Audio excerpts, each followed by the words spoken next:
El motor de nuestra sociedad, eso de competir sin parar y crecer sin límites, se ha gripado. Totalmente. Y no solo eso, sino que nos está llevando directos contra un muro. Lo más potente, creo yo, es que no lo presentan como una opinión más. No, para nada. Se apoyan en lo que viene a ser el consenso de organismos como la ONU, la Organización Mundial de la Salud o, el panel de expertos sobre cambio climático, el IPCC. Exacto.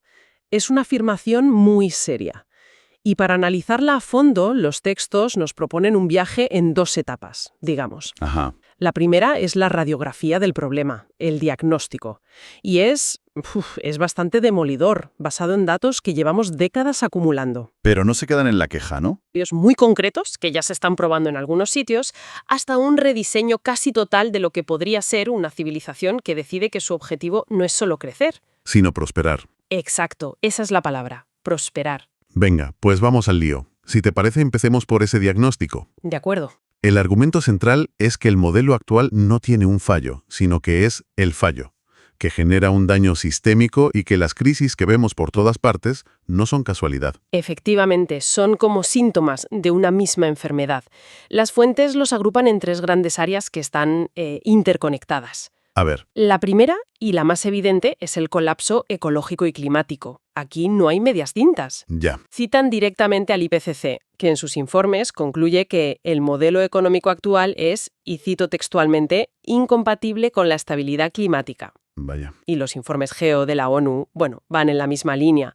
La presión por el crecimiento económico está aniquilando ecosistemas a un ritmo nunca visto. O sea que los propios árbitros globales nos están diciendo que las reglas del juego que usamos nos llevan a destrozar el tablero. Tal cual. Pero los textos no se quedan solo en el planeta, ¿verdad? Apuntan también a lo que nos está haciendo a nosotros. Por supuesto. Esta es la segunda gran área, la crisis humana. La OMS lleva años documentando un aumento brutal de la ansiedad, la depresión y, trágicamente, los suicidios. Uf. Y los textos conectan esto directamente con la presión laboral, la precariedad constante, esa sensación de no llegar nunca. Ya. Presentan incluso la crisis de opiáceos en Estados Unidos no como un problema aislado de drogas, sino como el síntoma extremo de un sistema que literalmente exprime a las personas hasta romperlas. Es la vía de escape cuando el dolor se vuelve insoportable. Eso es. Es un ángulo muy distinto. No es un fallo moral individual, es una consecuencia de un entorno social tóxico. Y me imagino que el tercer pilar de este diagnóstico tiene que ver con cómo nos relacionamos. Exactamente. La degradación social. El dato que aportan es para enmarcarlo. El 1% más rico del planeta ya posee más riqueza que el 99% restante. Es una locura. Los textos argumentan que esto no es un signo de eficiencia del sistema, como a veces se dice, sino todo lo contrario. Es un fallo estructural masivo, un error de diseño, porque nos obliga a competir por absolutamente todo. Un trabajo decente, una vivienda asequible, incluso el estatus social. Y eso inevitablemente erosiona la confianza. Nos convierte en rivales. En rivales, sí. Hay una frase en los documentos que me pareció demoledora por lo simple que es. Dice que la idea de crecer para siempre en un planeta finito Sí, la conozco. no es una cuestión de ideología. Es un absurdo desde el punto de vista de la termodinámica. ¿Es que es eso? Lo presenta casi como una ley física, como intentar desafiar la gravedad. Es que ese es el núcleo del argumento. Nos han vendido que esta competitividad feroz es natural, que está en nuestro ADN, y los textos lo rebaten por completo. ¿Y qué dicen? Señalan que la competencia tuvo un sentido evolutivo en un contexto de escasez real, ¿sabes? Cuando luchábamos contra un depredador o por el último recurso. Claro. Pero hoy, en un mundo con capacidad de producir para todos, la principal amenaza ya no es un león. La principal amenaza es nuestro propio sistema. Es un diseño. Es un diseño económico, no una ley de la naturaleza. Un sistema operativo que programamos para maximizar una sola cosa, el PIB y los beneficios. ¿Y se ha quedado obsoleto? Pues el consenso científico que recogen las fuentes es que ese sistema operativo se cuelga constantemente y está a punto de borrar el disco duro. Vale, el diagnóstico es demoledor. Si seguimos con este motor, nos estrellamos. La pregunta obvia es, ¿tenemos otro en el garaje o hay que inventarlo de cero? Pues dicen que el garaje está lleno de opciones, que no hay que inventar tanto como decidirse a usar lo que ya tenemos. ¿Y por dónde empezamos? El cambio más fundamental, la pieza clave del nuevo motor, es cambiar la forma en la que medimos el éxito. Proponen pasar de la obsesión por el PIB a usar un panel de indicadores de bienestar humano y ecológico. Cosas como la salud, el tiempo libre. Exacto. La salud física y mental, la calidad de la educación, la cohesión social, la limpieza del aire. Suena bien, pero ¿no es un poco abstracto? ¿Hay algún lugar que esté intentando esto de verdad? Sí, y eso es crucial. Mencionan ejemplos concretos como Nueva Zelanda, Islandia, Finlandia. ¿Y qué hacen? Nueva Zelanda, por ejemplo, ha creado lo que llaman presupuestos basados en el bienestar. ¿Y eso qué es? A ver, en lugar de que cada ministerio pelee por su trozo del pastel económico, se les obliga a demostrar cómo su presupuesto va a mejorar indicadores concretos de bienestar. Ponme un ejemplo. Pues la salud mental infantil, la calidad del agua de los ríos, la reducción de la violencia de género. El dinero sigue al bienestar, no solo al crecimiento abstracto del PIB. La lógica es aplastante. Es que si la economía no mejora la vida, no sirve. O sea que el objetivo de la economía pasa a ser la vida misma. Eso sí que es un cambio de paradigma. Y a partir de ahí se habla de rediseñar toda la maquinaria. Exacto. Se contrapone el modelo lineal de extraer, producir, tirar, con las economías circulares y regenerativas. Para que nos entendamos, ¿qué significa eso en la práctica? Imagina una cafetera. En la economía lineal, la compras, se rompe y la tiras. Fin. Lo normal, vaya. En una economía circular, el fabricante la diseña desde el principio para que sea fácil de reparar. Y si no se puede, tiene la responsabilidad de recuperarla y usar sus piezas para hacer una cafetera nueva. Como la naturaleza, donde no hay basura. Justo. Todo es un nutriente para otra cosa. Y lo regenerativo va un paso más allá. No se trata solo de no dañar, sino de mejorar activamente los ecosistemas. ¿Cómo? Pues, por ejemplo, una agricultura que no solo produce alimentos, sino que además regenera la fertilidad del suelo y aumenta la biodiversidad. Entendido. Pero esto me lleva a otra idea que mencionan y que sinceramente da un poco de vértigo, el decrecimiento planificado.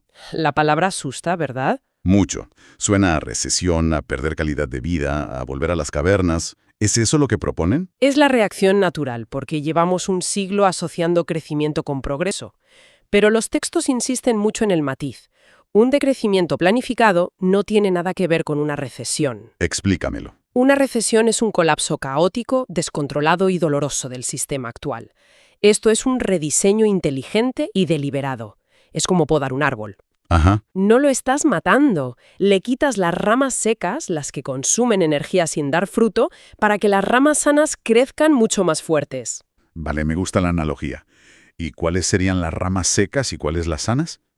Las ramas a podar serían los sectores intrínsecamente destructivos, combustibles fósiles, el marketing que empuja al hiperconsumo, la obsolescencia programada. Ya. Y las ramas que hay que regar para que crezcan son todas las que generan bienestar real. La sanidad pública, la educación, las renovables, la cultura, la economía de los cuidados. O sea, no es decrecer en todo. Para nada. Es reorientar toda nuestra energía y creatividad hacia lo que de verdad nos hace prosperar. Un momento, lo del decrecimiento ya suena complicado, pero hay otro cambio que proponen que parece ir directo al corazón de nuestra cultura. Pasar de la competencia a la cooperación. Sí, es un pilar. Llevamos toda la vida escuchando que la competencia saca lo mejor de nosotros, que nos hace innovar. ¿De verdad argumentan que hay que desmontar esa idea? Pues sí, lo abordan de frente. Argumentan que esa idea de la competencia total es una interpretación muy sesgada y anticuada de la evolución. ¿Así? La biología y la antropología modernas demuestran cada vez con más claridad que el factor clave en el éxito de Homo sapiens no fue ser el más agresivo, sino nuestra capacidad única para cooperar a gran escala. O sea que la cooperación es nuestro superpoder. Exactamente. La cooperación, no la competencia sin cuartel, es el verdadero motor del progreso humano complejo. Y esto tiene implicaciones a todos los niveles, desde fomentar empresas cooperativas hasta la ciencia abierta. Claro. La idea final es que, ante retos globales como una pandemia o el cambio climático, competir entre nosotros ya no es una estrategia. Es un suicidio colectivo. Exacto. Vale, hemos visto las piezas del nuevo motor. Nuevas métricas, economía circular, reorientación y cooperación. La pregunta es, ¿cómo sería el coche una vez montado? ¿A dónde nos llevaría? Sí, y es la parte más inspiradora. Pasan del diagnóstico a la visión. Y esa visión empieza por un cambio radical en nuestra relación con el planeta. ¿En qué sentido? Describe un mundo donde dejamos de ver a la Tierra como un almacén de recursos y empezamos a verla como un organismo vivo del que formamos parte. Ya. En ese escenario, la ciencia y la tecnología se reorientan. Su objetivo ya no es cómo extraer más rápido, sino cómo restaurar suelos, limpiar océanos, regenerar bosques. La contaminación deja de ser un coste inevitable. Pasa a ser un error moral y de diseño que hay que corregir. Esa visión se extiende a cómo vivimos. Hay una descripción de las ciudades que me ha impactado. Habla de lugares con más árboles que coches. ¿Sí? Silenciosas, caminables, llenas de arte. Esto de más árboles que coches me suena a paraíso, sobre todo viniendo de un atasco esta mañana. Es que es la consecuencia lógica. Si diseñas la ciudad para el bienestar de las personas y no para la circulación de vehículos, el resultado es ese. La ciudad deja de ser una máquina de estrés y se convierte en un jardín habitado. Y lo mismo con la educación. Si el objetivo ya no es producir mano de obra. Claro, la educación tiene que cambiar de raíz. Dejaría de centrarse en preparar para un empleo y pasaría a formar seres humanos completos. ¿Y qué significa eso en un plan de estudios? ¿Más qué? ¿Menos qué? Significaría que asignaturas como la filosofía, la ética, la inteligencia emocional o la resolución de conflictos tendrían la misma importancia que las matemáticas. Dar herramientas para la vida, no solo para el trabajo. Exacto. Se trataría de dar herramientas para vivir una vida buena, plena y con sentido. Y esto me lleva a la tecnología, a la IA, un tema que nos obsesiona hoy. En el modelo actual se usa para vigilar, para aumentar la carga de trabajo. Un papel transformador, pero en la dirección opuesta. En esta visión, la IA y la automatización no se usan para crear armas más letales o para controlar a los empleados. ¿Sí, no? Se usan para un objetivo radicalmente distinto: liberar a las personas. ¿Liberarlas cómo? Pues se aplican para reducir drásticamente las jornadas laborales, quizá 3 o 4 días por semana, aumentando así el tiempo libre para la cultura, la comunidad o simplemente para no hacer nada. Ya. La tecnología deja de ser un arma competitiva y se convierte en una herramienta colectiva de emancipación. Al final da la sensación de que todos los caminos llevan a ese gran cambio que mencionan los textos. El objetivo de la sociedad ya no es crecer. Sino florecer. Los indicadores de éxito serían la salud, la felicidad, la estabilidad del planeta. Describen un mundo donde la pobreza es un recuerdo y la vida en general se equilibra. Es que es la consecuencia lógica de cambiar el sistema operativo. Si tu programa está diseñado para la acumulación, eso es lo que producirá, sin importarle los costes. Las externalidades. Exacto. Si en cambio programas el sistema para el bienestar, se reorganizará para producir salud, cohesión y equilibrio ecológico. No es magia, es una cuestión de diseño. Después de recorrer este diagnóstico tan duro y esta visión tan radicalmente esperanzadora, el mensaje central parece ser que estamos en una encrucijada. Sin duda. No lo plantean como una simple elección política, sino como algo mucho más profundo, un paso necesario en la maduración de nuestra especie. Sí, la conclusión que se extrae es muy directa, no deja lugar a dudas. El futuro no será competitivo o cooperativo, será sostenible o no será. O sea, que no hay otra opción. El gran reto que plantean no es tanto inventar las alternativas, porque argumentan que ya existen, que son viables. El verdadero y gigantesco desafío es que, como sociedad global, decidamos colectivamente que ha llegado el momento de cambiar de motor. Porque el que tenemos ya solo echa humo. Y nos asfixia. La idea de que el modelo que ha impulsado nuestra sociedad durante siglos, esto de competir para crecer y ganar a toda costa, ya no es que no funcione. No. Es que se ha convertido en una amenaza directa. Y nuestra misión aquí es entender por qué. ¿Qué es lo que se ha roto en un sistema que, bueno, durante mucho tiempo parecía la única definición de progreso? Es que lo curioso es que si miras toda la evidencia que hemos recopilado, desde los informes del IPCC hasta los datos de la Organización Mundial de la Salud o incluso el Banco Mundial, todos apuntan a lo mismo. Ya. No estamos hablando de un debate ideológico, de si esto es de izquierdas o de derechas, sino de lo que uno de los autores llama un diagnóstico funcional. Un diagnóstico funcional, me gusta el término. Sí, porque las grandes crisis que tenemos encima, la climática, la social, la de salud mental, no son accidentes. no son fallos externos. Son, digamos, el resultado lógico de cómo funciona el sistema por dentro. Y vamos a analizar esa lógica, Exacto. porque el argumento de partida es tremendo. La primera pieza del dominó es esa idea de la imposibilidad física, el crecimiento ilimitado en un planeta finito. Y a partir de ahí, y aquí es donde se pone de verdad interesante, vamos a ver los costes humanos. Cómo esa lógica de competencia total nos está afectando psicológicamente, a una escala masiva. Vale, pues empecemos por ahí, por ese primer punto, el de los límites físicos. La idea de que no se puede crecer infinitamente en un planeta finito. A ver, suena casi a sentido común, ¿no? Sí, parece obvio, pero me pregunto qué dicen los informes sobre el argumento contrario. Ese que siempre oímos de, bueno, el ingenio humano, la innovación, la tecnología, que siempre han encontrado una manera de superar los límites. ¿Desmontan ese punto de vista? Lo abordan de frente. Y es una distinción, crucial. Reconocen que la innovación nos ha hecho más eficientes. Sin duda. Claro, pero argumentan que hemos confundido eficiencia con anular las leyes de la física. Lo conectan con algo tan básico como la termodinámica. Termodinámica. Vale. A ver, simplificándolo mucho, la física te dice dos cosas. No puedes crear energía de la nada y todo proceso genera residuos. Si tu modelo económico se basa en usar cada vez más materiales y más energía para producir más, y por tanto generar más residuos, en un planeta que es un sistema cerrado, pues la cuenta no sale. ¿La cuenta no sale? Es una cuestión de contabilidad planetaria, no de opinión. O sea que la tecnología puede hacer que mi coche consuma menos, pero no puede hacer que el coche funcione sin combustible y sin emitir nada. Exactamente, justo eso. La tecnología puede mejorar la eficiencia, pero no elimina la dependencia de los recursos ni la generación de desechos. Uno de los estudios lo deja clarísimo. ¿Así? Dice que no existen ejemplos históricos, ni biológicos, ni físicos, de un crecimiento material infinito dentro de un sistema cerrado. Todo lo que crece sin control dentro de un entorno limitado al final colapsa. Vaya. Y los datos del IPCC o de la plataforma esta intergubernamental sobre biodiversidad son tajantes. Ya hemos superado varios de esos límites planetarios clave.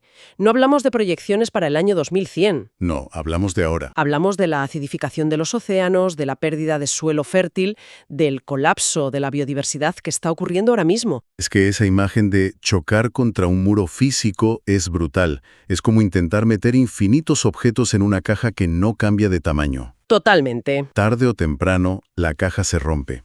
Y claro, esto no es abstracto. Los que estamos dentro de la caja somos nosotros.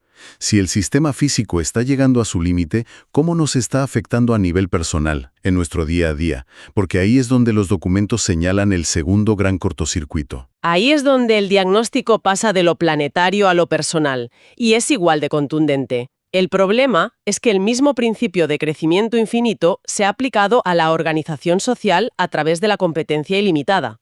Vale. La competencia, que puede ser útil en contextos acotados, como en el deporte o para innovar, se ha convertido en el principio que lo rige todo. Competimos por el empleo, por la vivienda, por una plaza en la universidad, por el estatus y ahora, en fin, hasta por la atención. La batalla por el like, por el comentario, ¿no? Que nos tiene a todos actuando como nuestra propia marca personal 24/7. Justo eso. Y el resultado documentado de esta hipercompetencia no es una sociedad más eficiente y feliz, sino una epidemia de patologías sociales.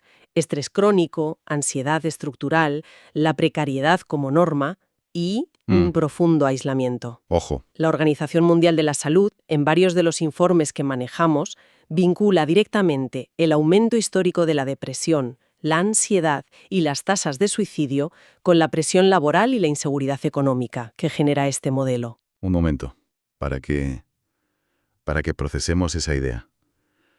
No hablamos de que la gente esté triste. Hablamos de que una institución, como la OMS, establece una correlación directa entre el modelo económico y una crisis de salud pública. Directa y cuantificada. Las cifras son, de verdad, abrumadoras. Uno de los documentos señala que más de 1.000 millones de personas en el mundo viven con un trastorno de salud mental. 1.000 millones. ¡Qué barbaridad! Y calculan el coste, solo en pérdida de productividad por ansiedad y depresión, en $1 billón anuales. Es una paradoja terrible. Un sistema que promete eficiencia máxima está generando un nivel de sufrimiento que lo hace tremendamente ineficiente. De hecho, hay una frase en uno de los textos que me dejó helado. Decía algo como, un sistema que enferma masivamente a su población no es competitivo, es disfuncional. Es que es eso. Es una acusación directa al corazón del modelo. Y esto conecta con otra de las ideas clave que plantean, el concepto de ganar en un sistema que está perdiendo. ¿A qué se refieren con eso? Pues se refieren a una de las contradicciones más profundas. El sistema define el éxito como acumular más que los demás, superar a la competencia, llegar el primero. Es la lógica del ganador se lo lleva todo. Claro. Pero los análisis nos obligan a dar un paso atrás y preguntar, ¿qué significa realmente ganar si el tablero de juego completo se está degradando? ¿De qué sirve tener más éxito individual, más dinero o más estatus? Si el clima se vuelve inhabitable, si los ecosistemas que nos dan agua y aire limpio colapsan y la confianza social desaparece. Es la metáfora del pasajero más rico en un barco que se está hundiendo. Es exactamente esa imagen. El éxito, en este contexto, no es una victoria real. Es, en el mejor de los casos, un aplazamiento temporal del colapso, tanto personal como colectivo.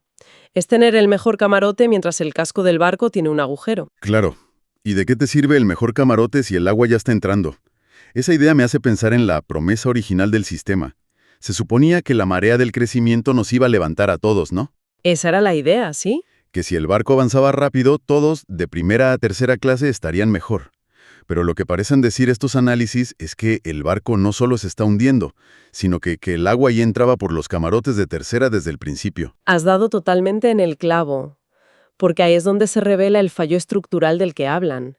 En lugar de esa prosperidad generalizada, lo que los datos muestran es una concentración de la riqueza sin precedentes. Ya. Los textos son muy claros cuando, según datos de Oxfam y Credit Suisse, el 1% más rico de la población acumula casi el doble de riqueza que el 99% restante.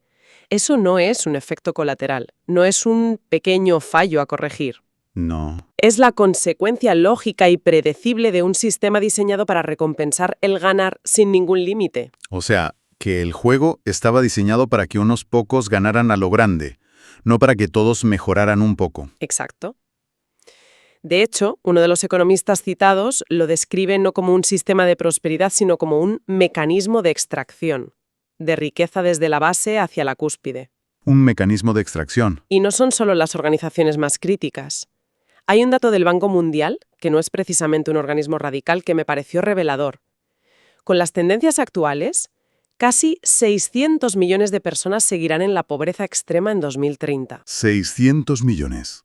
Y más de la mitad de la población mundial, unos 4.000 millones de personas, carece de cualquier tipo de protección social. La promesa de que el crecimiento acabaría beneficiando a todos simplemente no se ha cumplido. Es un cheque sin fondos. Siento que todo esto nos lleva a un punto que también se repetía en varios documentos. La idea de que hemos confundido los medios con los fines. Totalmente. Me da la sensación de que hemos acabado adorando la herramienta en lugar de la casa que queríamos construir con ella.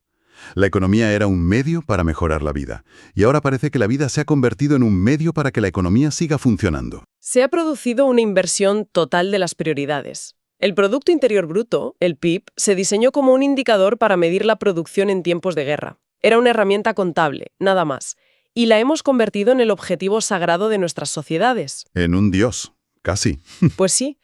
Cuando un medio se convierte en un fin absoluto, el sistema pierde todo su sentido. Estamos literalmente sacrificando el bienestar real y tangible, nuestra salud mental, el tiempo con la gente que queremos, la estabilidad de los ecosistemas, para que una cifra abstracta en una hoja de cálculo siga creciendo. Es que es absurdo cuando lo pones en esos términos. Lo es, y según el abrumador consenso científico que recogen estos informes, insistir en este paradigma ya no se puede considerar prudencia o ser realista.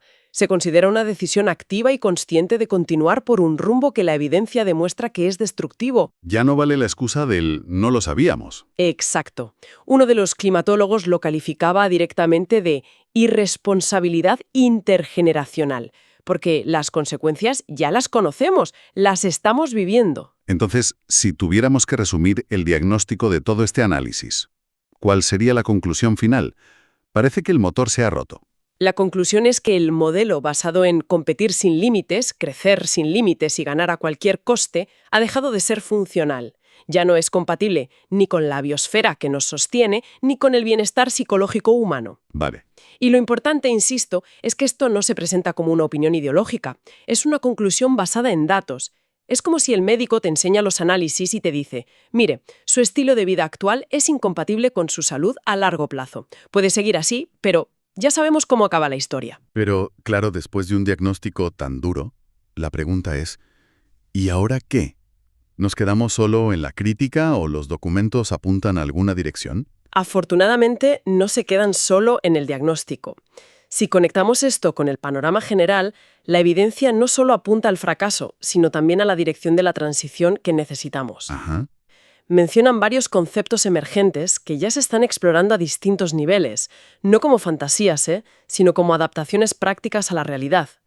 Por ejemplo, hablan de la economía del bienestar. La economía del bienestar. Sí, impulsada por países como Nueva Zelanda o Escocia, que propone medir el éxito de un país no por su PIB, sino con indicadores de salud, de educación, de sostenibilidad ambiental. ¿Cambiar las reglas de lo que consideramos éxito? Exacto.